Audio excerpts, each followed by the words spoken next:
Olá, estamos dando início a mais um programa Debates Le Monde Diplomatique Brasil, uma iniciativa do jornal Le Monde Diplomatique Brasil, em parceria com a TV PUC, o canal universitário e com a TVT, a TV dos Trabalhadores.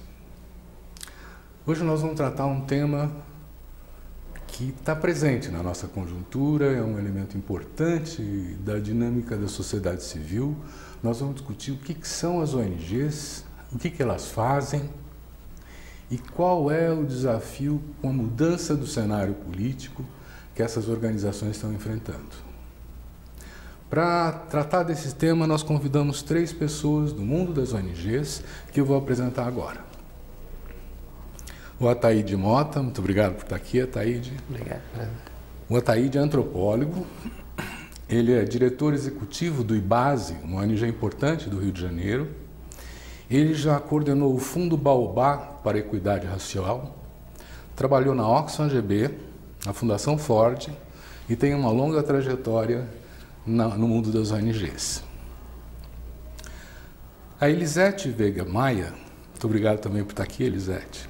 Ela é historiadora, é da Sociedade Paraense de Direitos Humanos, é do Conselho Estadual dos Direitos da Mulher do Pará e é executiva da Associação Brasileira de ONGs, a ABONG. E contamos também com o Henrique Botelho Frota, advogado, diretor executivo do Instituto Polis. Ele é mestre em Desenvolvimento e Meio Ambiente e também mestre em Direito Urbanístico, dois mestrados. Foi diretor administrativo e secretário executivo do Instituto Brasileiro de Direito Urbanístico, o IBDU, e é diretor executivo do Instituto Polis, assessor também da Plataforma Global pelo Direito à Cidade. Muito obrigado por vocês estarem aqui. Eu quero iniciar essa nossa conversa com uma denominação bastante genérica, né, que vai poder situar o nosso telespectador nesse mundo, né? Hoje em dia, o que são as ONGs? O que elas fazem? Taíde, você quer começar? Posso sim. Obrigado, Silvio. Obrigado pelo convite. É um prazer estar aqui. Para nós que estamos nesse universo há muito tempo, é muito clara a definição de ONG que a gente usa, né? Nós somos aquelas organizações que lutam por direitos, que defendem direitos e que tratam a questão dos direitos e da democracia como fundamentais para a vida nesse país, né? Quando o governo assume e começa a atacar frontalmente as ONGs, ele está especificamente falando conosco, com essas ONGs que defendem a democracia acima de tudo, que defendem políticas públicas inclusivas, né? E que defendem direitos, os direitos das pessoas discriminadas e excluídas de fazerem parte plenamente da sociedade.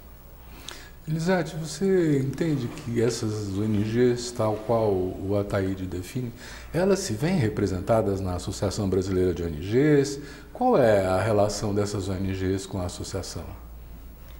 A gente tem uma vasta diversidade, né, de temáticas que essas ONGs abordam, né, do ponto de vista da igualdade, né, de direito, porque as populações, eu venho da Amazônia, né, então as populações indígenas, as populações quilombolas, as mulheres, né, que é o segmento que eu trabalho, né, luta pelos direitos iguais, pela equidade, né, as mulheres negras, então se vê representado, né, na defesa desses direitos, né, tanto que um dos princípios nosso é a questão da equidade, a igualdade, né, a defesa disso. Para nós é importante ter a BONG, né, que é a Associação Brasileira, que incorpora várias entidades dessas filiadas, elas possibilitem ter dentro dos seus princípios essas questões, né, para aglutinar, por exemplo, esses segmentos, né, para que elas se vejam, que é o nosso grande desafio, né, de que essas ONGs que hoje, nessa história de luta delas, elas pautem, né, essas realidades sociais aí. Henrique, dando continuidade a isso, quer dizer, nós estamos falando de defesa de direitos, mas está muito genérico ainda, né? Nós estamos começando a conversa, né? E eu sei que o Instituto Polis, ele defende o direito à cidade. Sim. O que é o direito à cidade?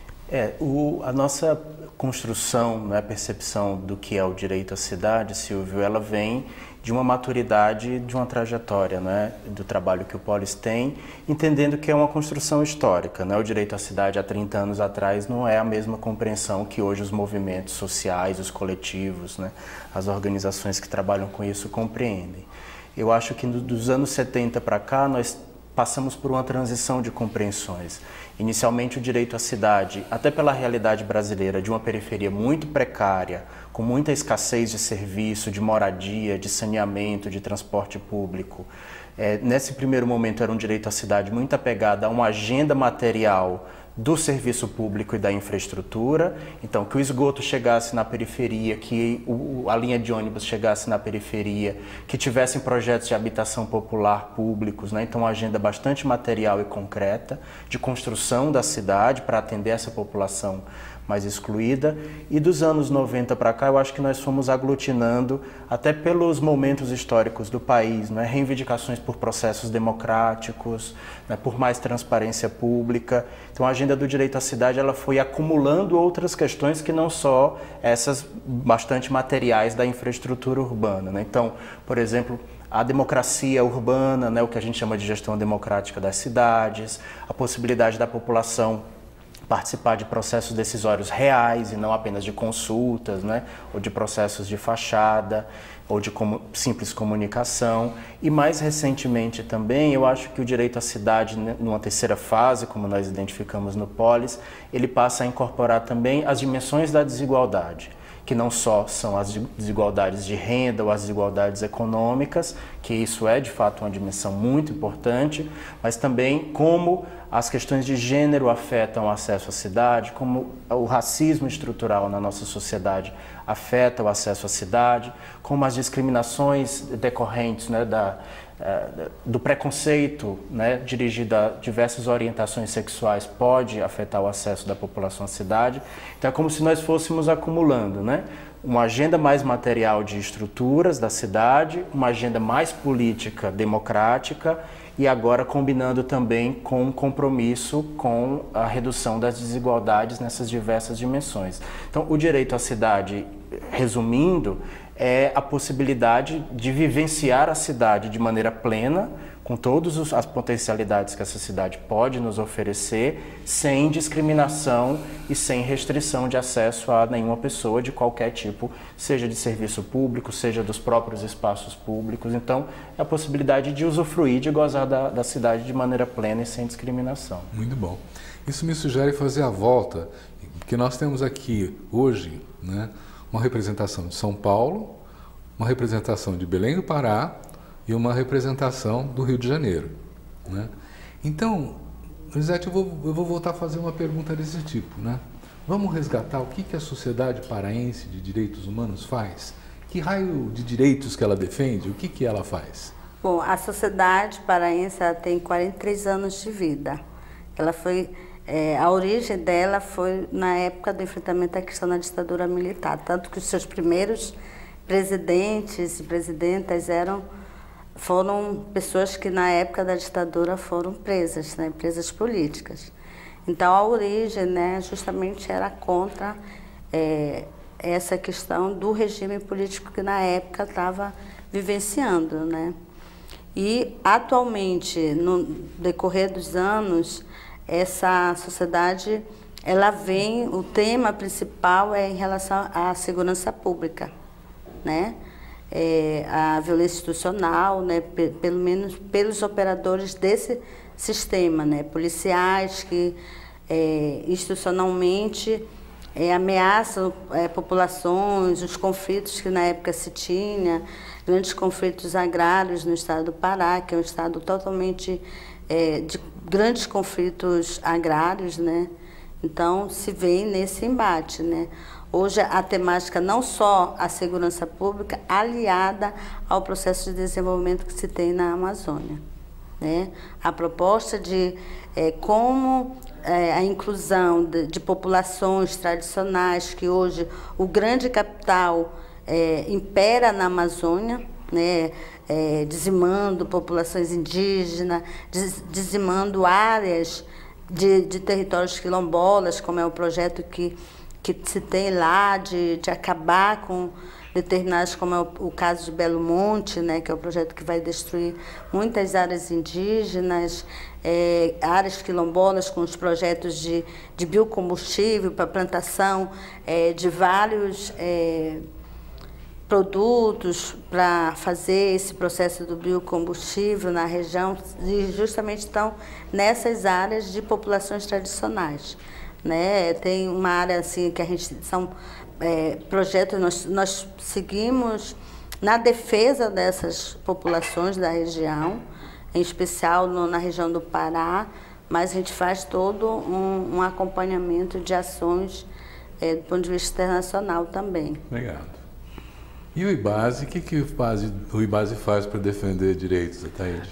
Ao longo de uma trajetória de quase 40 anos, né, o IBASE é como uma espécie de antena que reflete os anseios, né, e a vontade por democracia que está vigindo na época, né? Então, se no começo do IBASE a questão da participação ou do acesso à informação eram questões, né, que pulsavam, que as pessoas queriam saber mais para poder demandar melhores políticas. Hoje, por exemplo, a gente tem projetos que demandam, por exemplo, a questão da inclusão da juventude, né?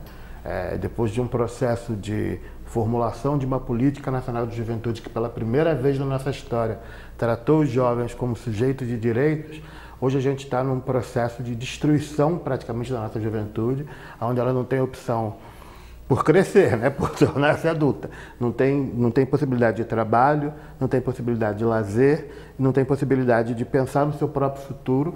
Então a gente é um projeto que tem trabalhado há alguns anos, em que as demandas da juventude por melhores condições de vida e por uma perspectiva de futuro é algo que está constantemente batendo na nossa porta, né? A gente também tem projeto com Mulheres Negras, né, que é um grupo de pressão que está se constituindo poderoso e muito importante no Brasil. A gente tem processos de pesquisa por indicadores de democracia. As pessoas querem saber, dizer, apresentar como os seus direitos estão sendo violados, né, e daí, a partir daí, como é que eles podem demandar, né? Estão violando meu direito aqui no acesso à cidade, no acesso à água, no acesso aos bens de consumo. Então a gente produz dados para que as pessoas possam usar em comunidades. Então tem toda uma agenda de trabalho que, como sempre, reflete o que a sociedade está na rua, está pedindo, né? Vou começar a complicar um pouco a nossa conversa agora, né? Dois de vocês disseram assim, não, nós lutamos pela inclusão. Inclusão no quê? Porque a nossa sociedade está... É isso que nós queremos? Incluir as pessoas nesse modelo de sociedade? Não, a gente...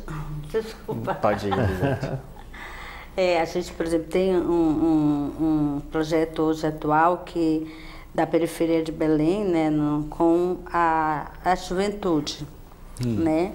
E nesse projeto a gente vai onde a juventude está, né, na periferia, discutir a partir qual é a situação que essa juventude traz, né? São bairros de periferia que é onde a violência é muito grande, matança da juventude, chacina, então quer dizer, e não tem os serviços, né? Então quer dizer, você não tem uma quadra de esporte, você não tem teatro. Eu trabalho com jovens da faixa etária acima de 14 anos e a gente pergunta para eles, nunca foram no teatro, nunca foram no cinema. Então, qual a opção que tem de lazer? O direito à leitura. A gente faz espaço de sala de leitura, porque hoje a juventude tem dificuldade na leitura, né? Então, incluir, como é que você quer um grande dilema que a gente conversa com eles, né? Dizem que a juventude é o futuro do país, né? Então, aquilo que você coloca, né?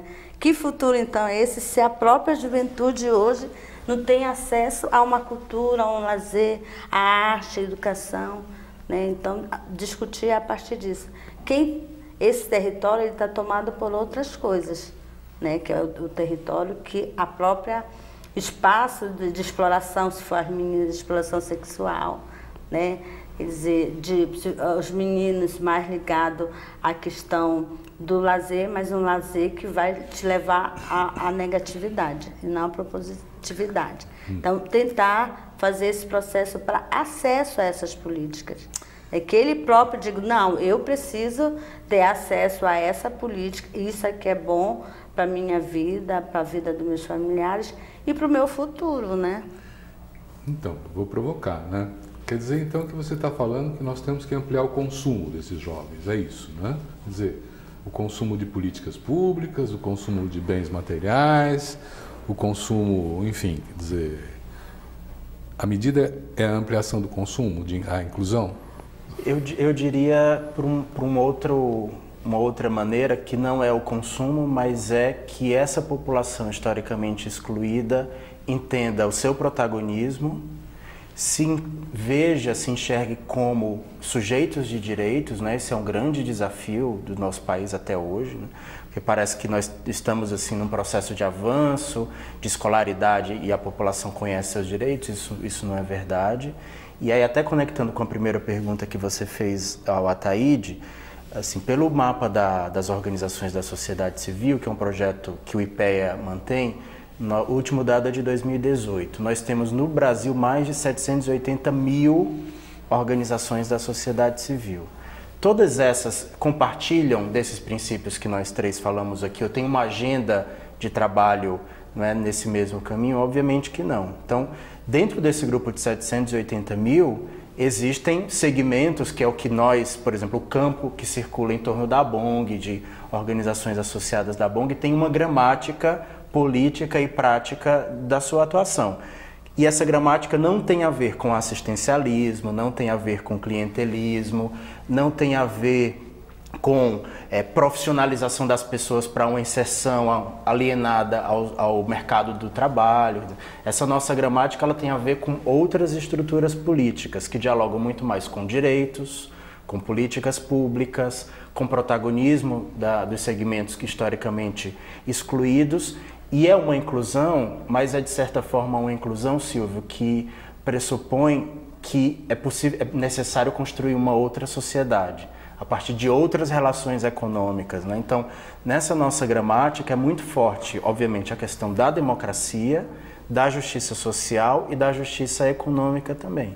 Nós vivemos num país extremamente desigual do ponto de vista social e econômico, e simplesmente achar que nós temos uma juventude aí que está desempregada, que está sendo dizimada por violência letal, né, por todos os lados, do Estado ou fora do Estado, dizer que simplesmente nós vamos incluir essa juventude nesse modelo, isso é uma ilusão, porque esse modelo é, por natureza, excludente. É esse modelo que está gerando esse processo de genocídio de uma população negra, de uma população jovem. Então, falar da inclusão a partir dessa perspectiva da nossa gramática de direitos, de democracia, de justiça social, é uma inclusão que tem que acontecer num outro parâmetro de relação societária, né?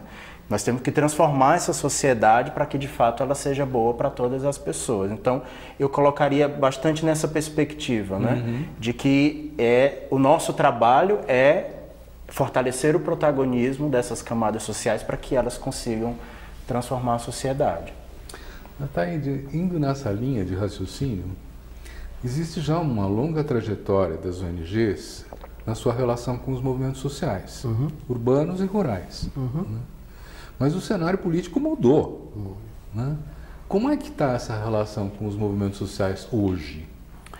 Olha, Silvio, hoje a gente vive um estado que é um pouco de exceção, né? Então, assim, quaisquer relações que a gente tinha no passado, elas se orientavam, né, e se organizavam por padrões diferenciados. Primeiro porque existia a possibilidade de diálogo político, né? Existia uma arena de troca onde as forças políticas se reuniam, apresentavam ideias, discordavam, colaboravam, né? Então, movimentos sociais e ONGs podiam trabalhar juntos ou podiam trabalhar em interesses próprios, mas havia regras para esse jogo político que a gente chama democracia. Isso não existe mais. Então, se a gente hoje não solta a mão de ninguém, a gente hoje não dá a mão e não se defende em primeiro lugar, a gente vai ser dizimado, porque a tentativa clara é de acabar com os movimentos sociais e com as ONGs, porque nós incomodamos, né, o que quer que seja o status quo existente, né? Então, hoje a gente está num estado onde a gente é muito mais forçado, né, demandado a colaborar e a se reunir como uma estratégia de sobrevivência mesmo do que qualquer outra coisa, porque todas as regras que a gente tinha da institucionalidade democrática, elas acabaram, elas não estão valendo mais, né? A ordem hoje é acabar conosco. E isso em si é uma mudança e um ataque à democracia que para nós é inadmissível. Não é possível que não possa haver no Brasil movimentos sociais e ONGs dispostas a debater publicamente sobre o Brasil que queremos. E que se o Brasil que eu quero é diferente do Brasil que você quer, que é diferente do Brasil do que ele quer, há um espaço aqui para a gente fazer uma construção coletiva para as coisas caminharem. Não pode ser o objetivo final, eu destruir o seu Brasil, você destruir o meu. Isso não vai nos levar a lugar nenhum, vai nos levar à barbárie, né? E em relação à sua questão anterior, eu acho que tem um conflito entre nós, pelo menos para mim que sou um homem negro, né, que sempre foi muito presente, que eu acho que eu tenho direito a tudo que esse Brasil tem a oferecer, até porque os negros construíram esse país. Agora, quando a gente chega lá um pouquinho, a gente vê que a gente tem que mudar o que está lá, porque se a gente não mudar, a gente vai estar contribuindo para acabar com quem está atrás, né? Ou então, mudar a sociedade é quase tão urgente quanto ser parte dela. O ser parte dela só é possível se a gente muda. Chegar à universidade é fundamental? A ação afirmativa é fundamental? Quando chegar lá, muda a universidade, porque senão a gente vai ficar o tempo todo brigando com ela, porque essas instituições não são feitas para nós e resistem, né, à perspectiva de nos incluir mulheres, negros, homossexuais, etc. E quando a gente vai para lá, a gente já vai com diferenciado, né? Porque o branco que entra numa universidade, a gente dialogava isso, é diferente do negro que vai entrar, ele tem uma condição socioeconômica diferente. E acho que não é assumir a história como foi a pergunta, né, anterior, do consumo em si para o fortalecimento do capitalismo, mas para o indivíduo enquanto um cidadão de direito, né? E hoje nós estamos nessa linha das ONGs e dos movimentos sociais na defesa. Eu sou defensor de direitos humanos. Então, incorporar essa nova com a sociedade. Então, o próprio termo, né, defensor de direitos humanos, ele está em processo de disputa, porque anteriormente só se falava que defensor de direitos humanos era aquela pessoa que fazia parte ou de uma ONG, ou de um sindicato, ou do movimento social, né? Mas que você, enquanto cidadão, ele possa ser também um defensor de direitos humanos. Conhecer a sua Constituição, conhecer a sua legislação própria, saber que eu, enquanto cidadão, seja negro, seja índio, seja mulher, seja extrativista, pescador, ele tem aquele direito. Ele vai ter que se defender com aquele direito para que ele possa ter esse acesso. Henrique, existe toda uma tradição que tem mais de uma década, né, de espaços participativos, conselhos nacionais, como o Conselho das Cidades, saúde, né, e uma estrutura que foi criada durante os governos petistas, né, em que você tem conselhos a nível municipal, estadual, nacional, e aí as ONGs meio que se encontraram, não é? Quer dizer, eles tinham um papel, tinham uma importância. Eu imagino que às vezes até disputavam com os movimentos sociais em alguns lugares, né? Isso tudo acabou. Não tem mais conselho de nada, né? Não tem mais participação desejada pelo governo, né? E o que muda nas estratégias das ONGs, esse novo cenário?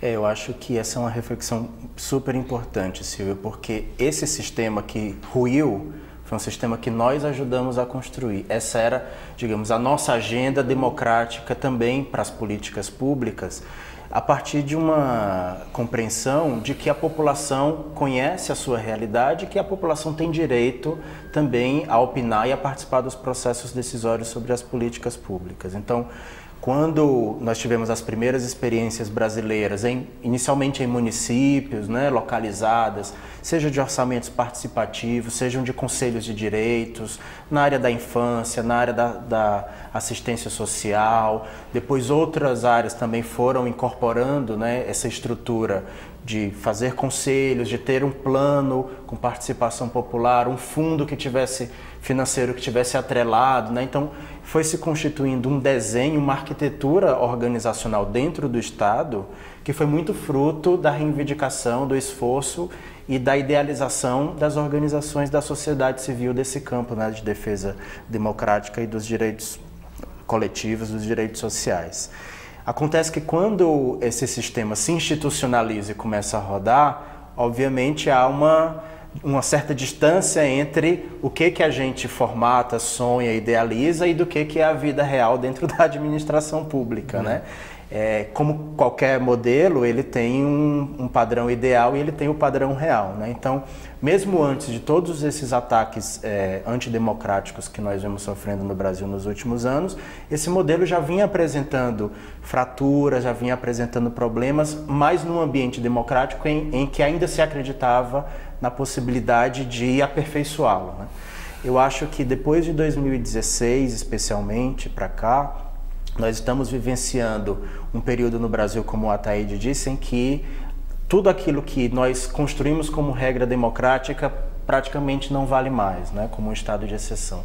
Então, às vezes, essas estruturas até continuam existindo formalmente, mas elas foram esvaziadas em absoluto do seu poder decisório, não passa orçamento por ali, são práticas autoritárias que acontecem ali.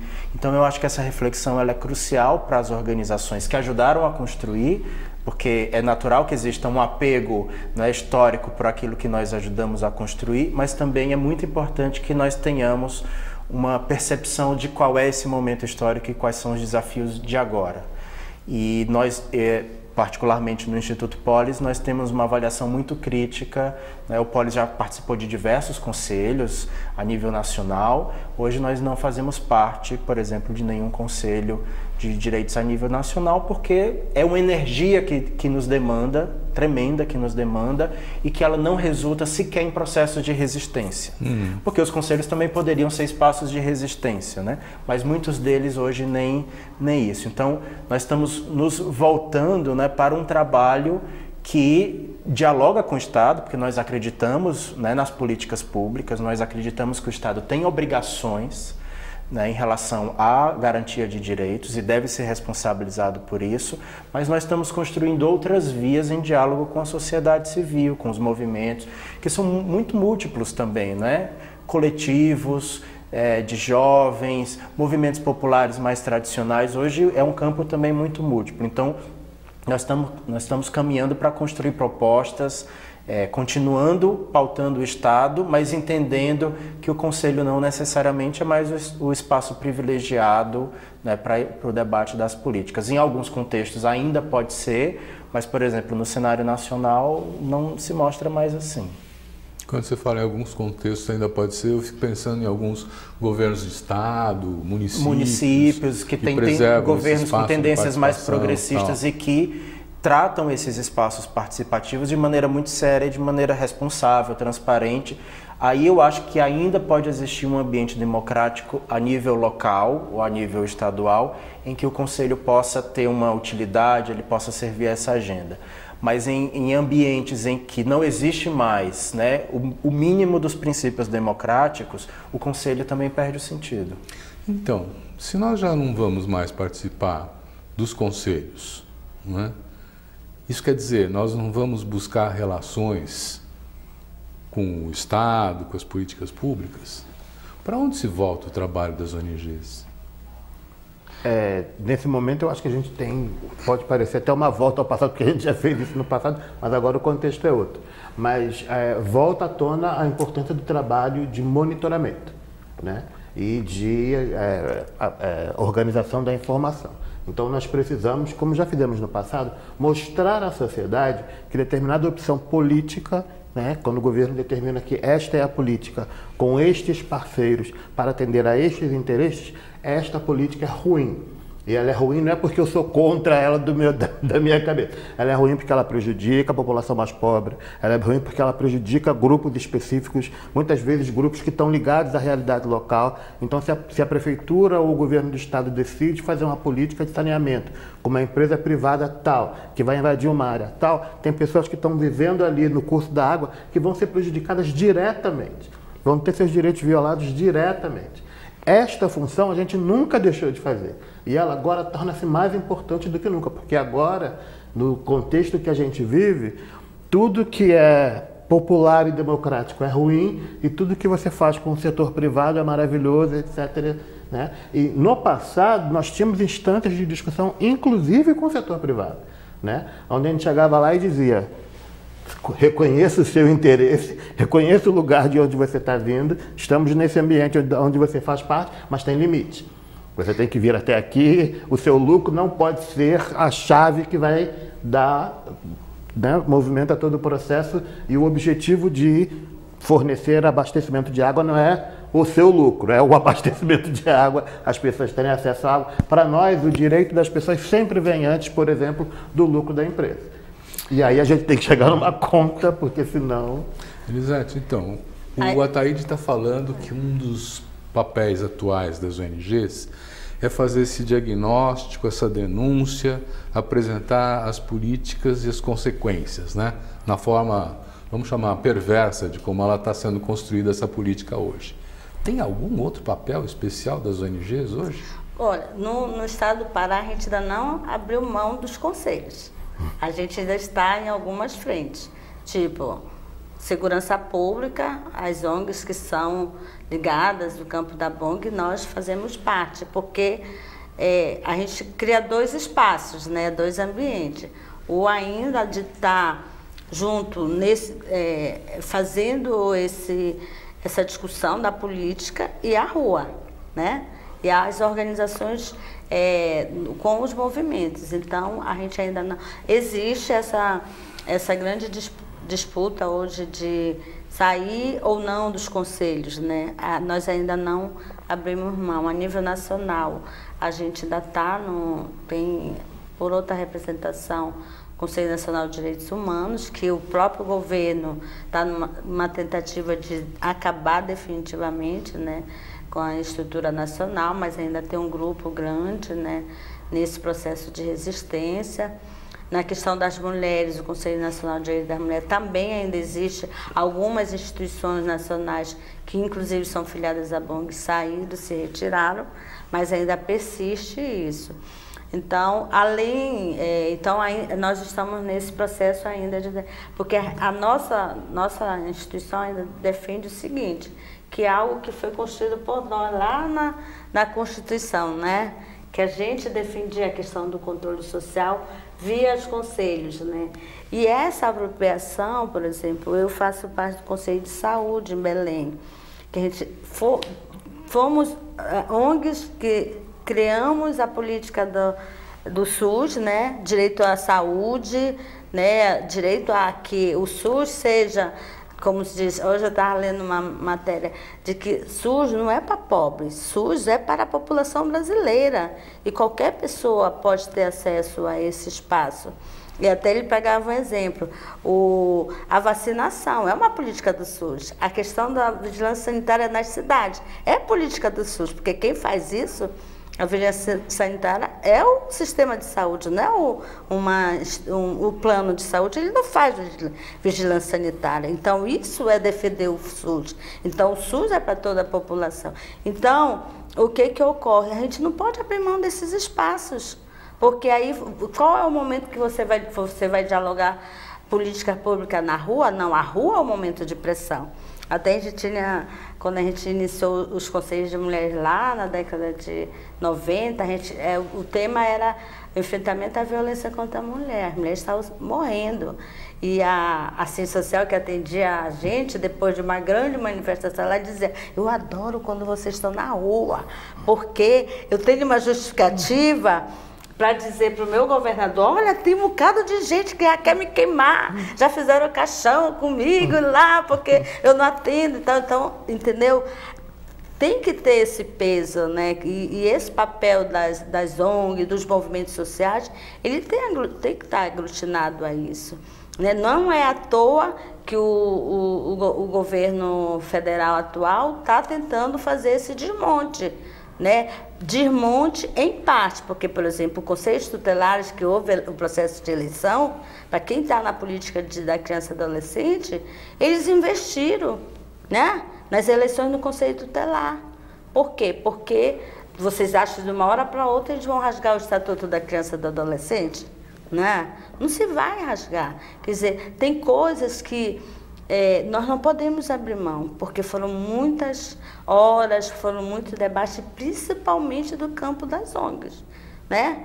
Que se trabalhou nesse sentido para construir essa política. Porque tudo que se tem hoje atualmente de criança, de juventude, eu fui primeira conselheira tutelar lá em 92, quando tiveram a primeira eleição do Conselho Tutelar. Não se tinha conselho tutelar nenhum no Pará, e acho que nem no Brasil, né? Então essa política era muita coisa que se tinha em construção, de processo de construção. E a base para que hoje tenha sucesso, os conselhos tutelares, tenha esse sucesso, está deficitário, mas tudo isso foi obras, mãos e cabeças de quem? De ONGs que trabalharam nessas temáticas, né? Nessas temáticas. Henrique, esse período não passou? Porque eu estou pensando assim, olha, né? Eu não vejo a juventude procurar as ONGs, não é? E o que nós estamos vendo talvez seja assim, mais ou menos como um sindicato também, né? Eu não vejo a juventude procurar o sindicato. Pode ser que eu esteja mal informado, não é? Será que essas formas organizativas não estão ficando velhas? Eu acho que a gente precisa se pensar o tempo todo, né? Uma das características do Polis e de outras tantas organizações parceiras é ninguém sobrevive 40 anos como o IBASE, 32 anos como o Polis, 40 e tantos como a Sociedade Paraense também, sem estar se repensando o tempo todo, se atualizando sua agenda política, atualizando sua prática. Isso acontece a partir de uma conexão que nós temos com diversos segmentos da sociedade civil. Então, eu acho que nós estamos num momento de inflexão muito importante para a gente também olhar para as nossas próprias práticas e pensar, né, que novidades são essas que estão acontecendo. Eu acho que, tradicionalmente, Silvio, do século XX, nós tínhamos um certo ecossistema de organizações políticas, da qual essas nossas ONGs brotam também, né, que tem a ver com partidos políticos, com sindicatos, com movimentos populares e com ONGs. Era quase que ali um próprio ecossistema que se retroalimentava, né? Essas 4 estruturas, elas foram mudando ao longo do tempo, né? Eu me lembro que há muitos anos atrás se dizia nas grandes redes que mobilizavam ONGs, movimentos populares, se dizia assim: os movimentos populares têm a capacidade de mobilizar e levar o povo para a rua, as ONGs têm a capacidade intelectual de produzir conteúdo, fazer os diagnósticos.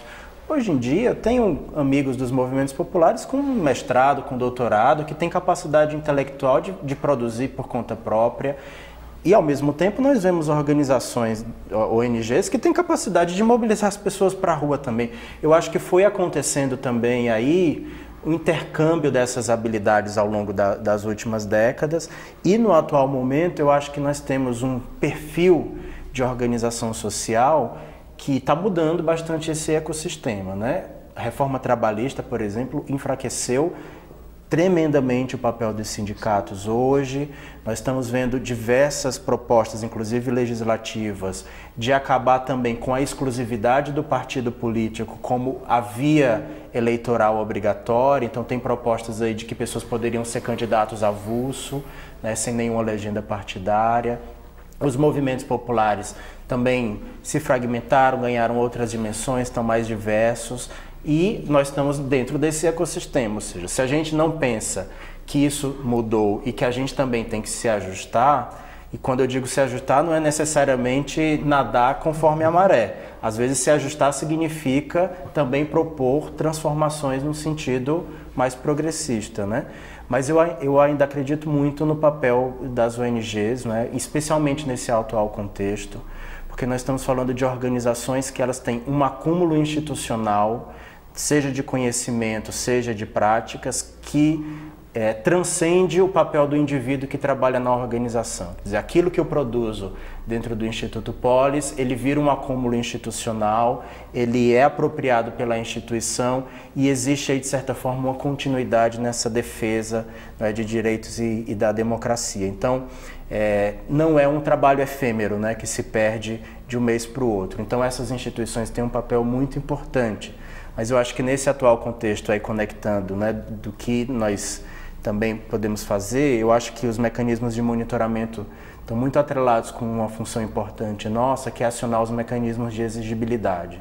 O que é isso? Mecanismos internacionais ou nacionais que estabelecem obrigações para os estados, né? Então, nós temos no sistema interamericano de direitos humanos, nós temos no sistema ONU, nós temos sistemas internacionais estruturados, né? E dentro do país nós temos ainda um sistema jurídico que nos assegura exigibilidades, ir ao Poder Judiciário, fazer litigância estratégica, né, contra uma política pública que não é bem formatada, contra uma situação de violação de direitos. Então eu acho que nós temos que nos voltar também a continuar fazendo agora com mais intensidade esse papel de denúncia, mas acionando mecanismos de exigibilidade internacionais e nacionais também. A juventude é difícil, né, nesse contexto se aproximar, né? Mas, por exemplo, eu me lembro que quando, nas décadas passadas, você tinha uma grande movimentação, tinha uma movimentação de meninos e meninas de rua, né, que eram justamente no processo do estatuto, né, uma grande que era movimentos específicos que trabalhavam essa questão da criança e juventude. Hoje a gente vê dois grandes movimentos que aglutinam muito a nível nacional. Ele não, né, na época aglutinou muitas mulheres, muitas pessoas ligadas ao movimento LGBT, e agora as mulheres negras, né, as mulheres de periferia que fizeram também grande marcha, que conseguiram aglutinar segmentos, né, ligados a essa questão denunciando o genocídio da população negra. Algumas centrais sindicais estão já trabalhando nesse contexto, né, de ter grupamento, inclusive paridade, como foi o caso da FETAG, as Federações da Agricultura. Já existe, né, um percentual na direção para esse empoderamento, né, que a juventude tem capacitações internas de trabalhadores, por exemplo, na região da Amazônia, que é uma das coisas que o governo atual na área da educação está tentando acabar, que são as educações do campo, né, que aglutinava muito jovem para que ele não saísse daquela região. E o próprio PAFO, né, que seria o... O que é isso? O PAFO, que é o Programa para Atendimento à Educação Superior para algumas regiões. Não sei se para cá, para a região sul e sudeste, tem muito forte isso.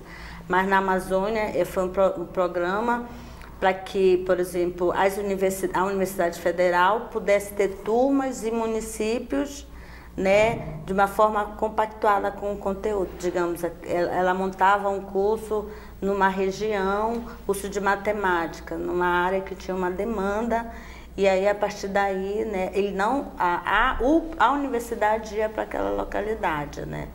Então as últimas turmas esse ano está se formando, né, com um nível superior, mas é um projeto que deu muito certo na nossa região e que aglutinou, né? Quer dizer, isso era uma proposta, inclusive esse programa, o Pronera, né, que era também ligado a essa questão do ensino superior, principalmente para a juventude que está na área rural, a área quilombola, então se fazer turmas específicas, foi uma das coisas defendidas pelas federações de agricultura, pela própria CONTAG nacional e as centrais sindicais, né?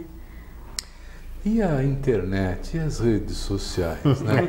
O IBASE foi dos primeiros que entrou com essa questão com o Alternex, né? Mas a culpa não é nossa, né? Um provedor que inaugurou a frente, não só nas ONGs, mas era, né? E essa nossa juventude, ela está ligada no smartphone, né? Quer dizer, como é que nós estamos tratando essa questão das redes sociais? Olha, eu acho que a gente ainda está tratando mal, porque está sendo difícil, mas é super importante a gente colocar o dedo no ponto certo, né? A tecnologia em si é diferente do uso que se faz da tecnologia, especialmente no contexto de relações políticas, como a gente está vendo no mundo hoje, né? Então, eu não culpo o smartphone ou as tecnologias pelos problemas que a gente vem tendo hoje. Mas o uso que vem sendo feito, a privatização desses meios e por interesses políticos escusos, são o ponto que a gente realmente tem que apontar para poder fazer uma discussão, né, mais calma e apontando, né, para questões. Já tem vários países, pensando no que aconteceu na eleição no Brasil, já tem vários países hoje que estão regulamentando o uso das redes sociais em processos eleitorais. Porque o que aconteceu no Brasil foi um escândalo, foi uma violação, né, do processo democrático. Hackearam a democracia no Brasil, literalmente, né? Então, mas em alguns países você já está, e eu acho que dificilmente vai acontecer na próxima eleição presidencial o que aconteceu na anterior. E eu acho que isso passa para as eleições também locais, municipais, né? Agora, isso não quer dizer que não tem aí um gap geracional onde a gente precisa incorporar mais. Mas é bom pensar que quando a gente cria, né? Quando a internet aparece, quando ela se estabelece, havia toda uma aspiração de democracia e de acesso infinito, né? Que a gente lutou muito por ela, né? Que a gente agora não pode deixar que isso se perca para poder defender a internet. A gente não pode querer que ela se feche e se regulamente demais. E aí é que eu acho que entra um ponto que você colocou que é muito importante. Eu acredito plenamente na nossa capacidade de se reinventar. Eu acho que a gente vai ser capaz de se reinventar, né? E eu acho que a gente vai ser capaz de imaginar novas regras, novos espaços de mediação, novos espaços de encontro, novas formas organizativas, onde a gente vai poder defender os interesses democráticos que a gente sempre defendeu, de inclusão, de abertura, de espaço, mas para uma realidade diferenciada. Tudo isso as ONGs podem conseguir? Eu acho que sim. É um desafio, não é pouca coisa. No IBASE, por exemplo, a gente vem discutindo a criação de um coworking para os projetos de juventude. O coworking do IBASE nunca vai ser igual ao coworking da Play Bazaar. A gente não vai reproduzir esse mecanismo. A gente vai querer criar coisas que possibilitem que os jovens se encontrem, que eles tenham acesso a recursos, que eles tenham acesso a oportunidades de trabalho, que tenham um pouco de cogestão, que eles possam também ser donos desse espaço. Como é que a gente vai fazer isso? Hoje, para você, não sei. Mas a gente tem a capacidade de sentar e começar a pensar nisso. A coisa dos sindicatos, por exemplo, eu concordo com você. As relações de trabalho hoje, muitas vezes, não existe lugar para um sindicato nas relações de trabalho uberizadas que a gente vê hoje. Mas existe a necessidade de proteção do trabalhador. Enquanto houver necessidade de proteção do trabalhador, alguma maneira vai ser criada para proteger os direitos desse trabalhador. Ou a gente vai voltar para os sindicatos, porque é o que a gente já conhece, ou a gente vai inventar novas formas de defesa dos direitos do trabalhador. A gente não vai ficar sem defesa, os trabalhadores não vão ficar à deriva, né? Agora, tudo isso é um processo histórico, lento e difícil, porque o ataque está sendo muito violento, então. E hoje o conceito de trabalhadores se ampliou também, né? Também. É todo mundo que vive do seu trabalho, não é só aquela pessoa que está na fábrica. Exato, né? Então fica mais complexo. Exato. Eu vou trazer agora uma questão para tentar ver assim o grau de adesão, vamos dizer assim, das ONGs a uma agenda política, né? Esse ano nós temos eleições municipais, né? O que vocês estão pensando a respeito do trabalho das ONGs nesse cenário de eleições municipais? Você quer começar? Bom, eu posso falar da nossa perspectiva, né, como Instituto Polis. Sim. Já que somos uma ONG que trabalha com temas mais associados ao urbano, né, ao direito à cidade em si. Então, para nós, a agenda eleitoral local nos municípios é um momento crucial para tentar estabelecer uma nova dimensão aí, uma nova estrutura de forças políticas locais. Nesse especial momento, né, nós já tínhamos há algum tempo atrás projetado uma realidade em que, ao mesmo tempo que nós temos uma ascensão muito forte de um conservadorismo, de um populismo de direita, né, de um movimento que tem, obviamente, signos fortes de fascismo, inclusive, né, não podemos ignorar, né, tudo isso. Mas nós também vemos, talvez não com a mesma intensidade, mas também que corre todo um movimento e uma reapropriação de segmentos que estavam virando as costas para o Estado e que agora eles olham para o Estado numa perspectiva de apropriação, né? Coletivos de mulheres negras, propostas de mandatos coletivos, então novas configurações, inclusive, de mandatos, de propostas eleitorais que não giram em torno de uma pessoa, que não são personalistas, então candidaturas que conectam aí indígenas, uma pessoa da área cultural, pessoas que militam na área do direito à moradia, que fazem candidaturas coletivas, que têm uma agenda muito conectada com os seus territórios, né? Então nós estamos vendo também um processo que corre paralelo a essa ascensão, né, de um populismo de direita, um processo de uma renovação política também de campos progressistas importantes, né?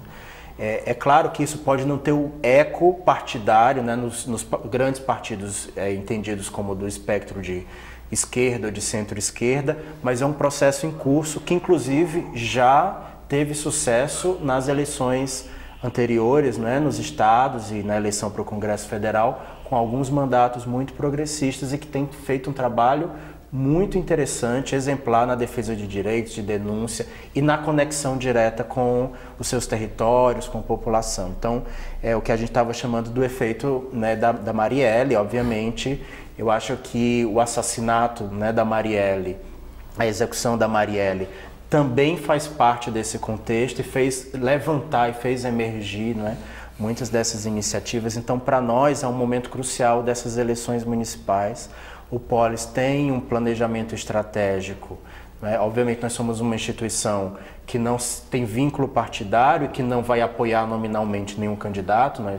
É uma instituição suprapartidária, né? Que não tem relações, mas que ao mesmo tempo nós temos uma agenda política que está mais vinculada e mais conectada a um certo plano, né, de atuação no espectro político.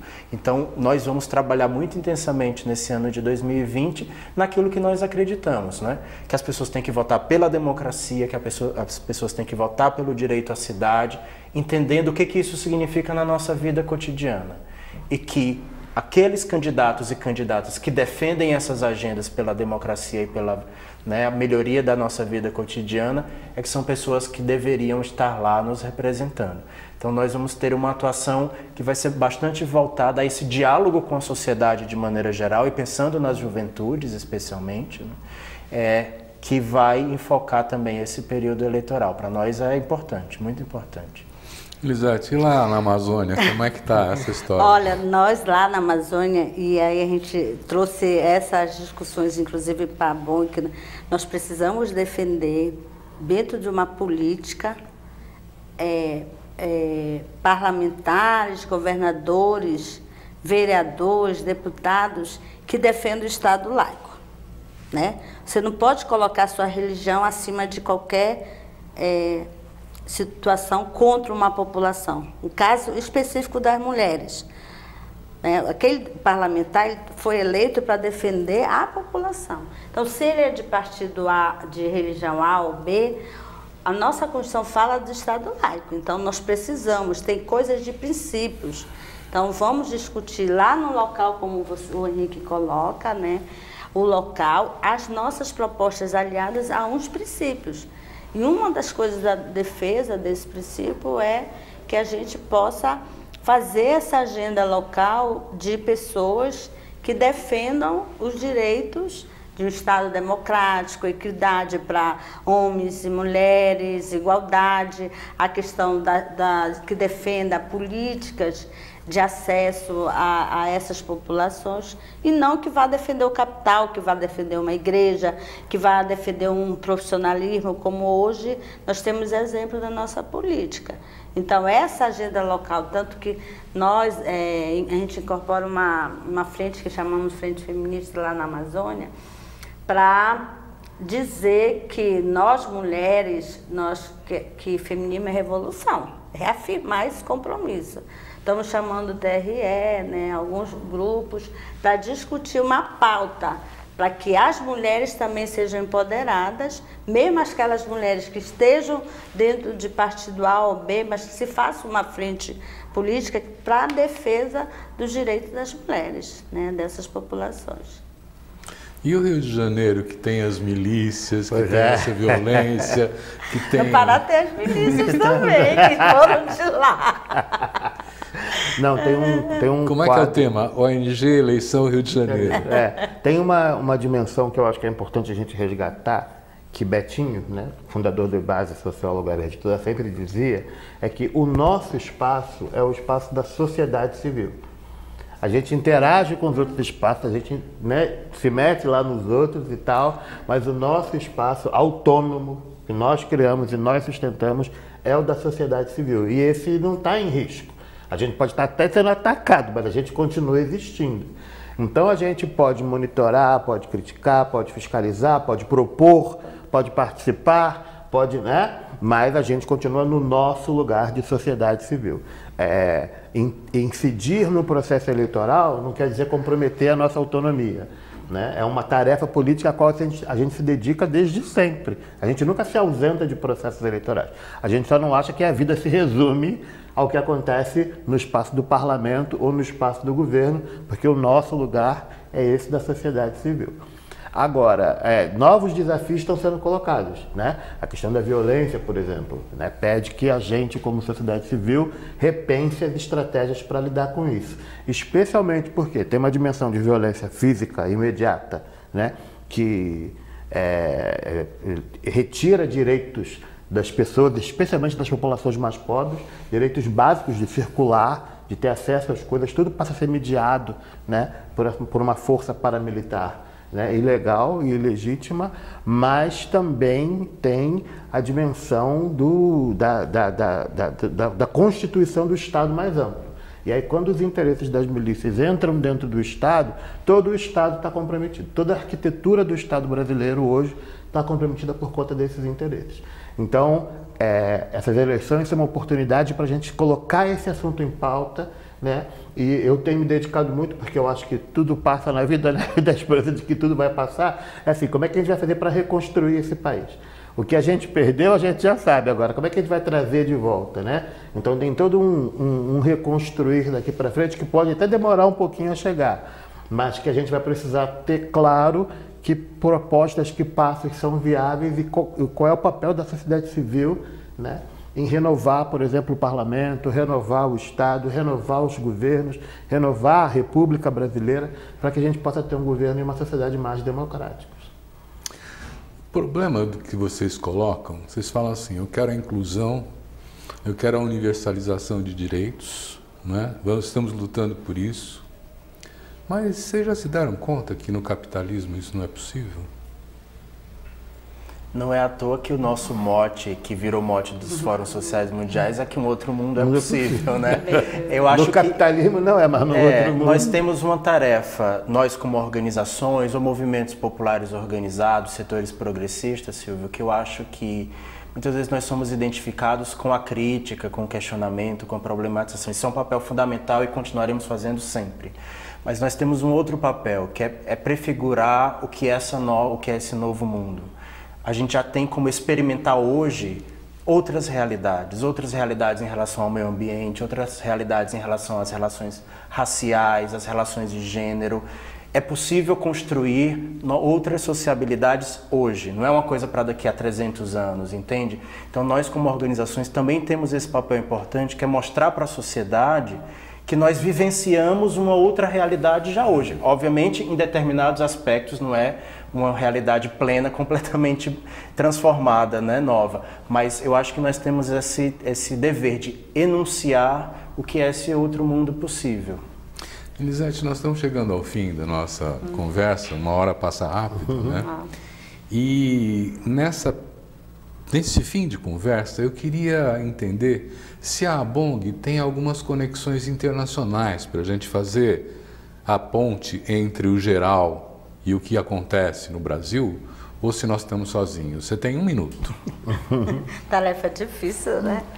A gente tem vários espaços, né, de discussão do ponto de vista da cooperação, temos das relações multilaterais, bilaterais, né? Essa questão das relatorias, né? Do relator de direitos humanos está vindo aqui, da ONU. Então a gente faz ponte com alguns fóruns, o próprio Fórum Social Mundial, o Fórum Panamazônico, que vai acontecer esse mês lá na Colômbia. Então tem várias relações internacionais. Ótimo. Muito obrigado, quero agradecer muito a vocês a participação, agradecer a você que nos acompanhou nesse debate e dizer que tem mais. Muito obrigado.